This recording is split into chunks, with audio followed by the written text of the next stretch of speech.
BJP can't really discuss them, so then they have to do the whole scepter thing, lying down and doing all that. Parliament को power कहां से है? Constitution से। तो जो constitution के institution का बहिष्कार करें, आपको उनकी बुद्धि पे तरस आना चाहिए। ईश्वर उनको थोड़ी बुद्धि दे।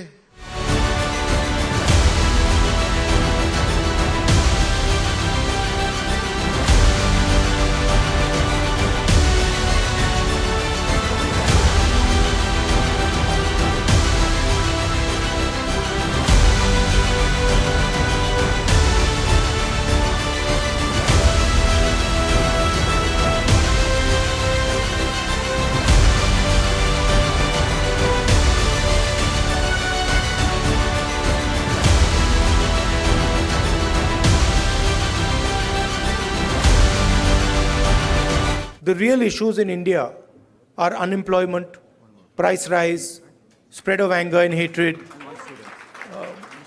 a crumbling education system, price of education, price of healthcare. These are the real issues.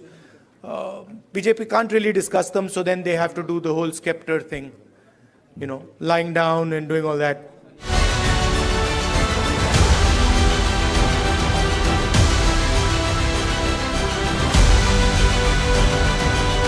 Rahul ji जब अपना पहला दिन मोहब्बत की दुकान की बात कर रहे थे तो उन्होंने इसी सेंगोल की बात छेड़ी और उन्होंने कहा there are bigger issues to be spoken of, things like the GDP, the economy, jobs, but to divert from it they are lying down on the floor and all that.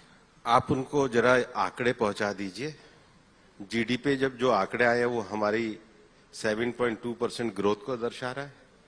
PLFS के जो आंकड़े आए हैं वो ये बता रहे हैं कि पिछले क्वार्टर में जो हमारा रोजगार था 42.5 से आगे बढ़ा है।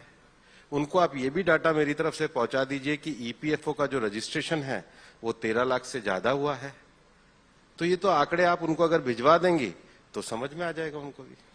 अगर कोई प्रतीक इस बात का है कि वो न्यायपूर्ण शासन की जिम्मेदारी देता हो, और दुनिया भर में इसके लिए अलग अलग तरह की मान्यताएं रही हैं, और न्यायपूर्ण शासन का अगर कोई प्रतीक है और उसको अगर हम अपनी पार्लियामेंट में स्थापित करते हैं तो हम उसको वे ऑफ लाइफ में अपने स्वीकार करते हैं, जो किसी भी शासन करने वाले का कर्तव्य होता है। जो देश के इंस्टीट्यूशन का इनॉग्रेशन था उसको पार्टी ने क्यों बहिष्कार किया? इनॉग्रेशन अगर हमारा होता तो बहिष्कार समझ में आता। पार्लियामेंट को पावर कहां से है? कॉन्स्टिट्यूशन से। तो जो कॉन्स्टिट्यूशन के इंस्टीट्यूशन का बहिष्कार करें, आपको उनकी बुद्धि पे तरस आना चाहिए।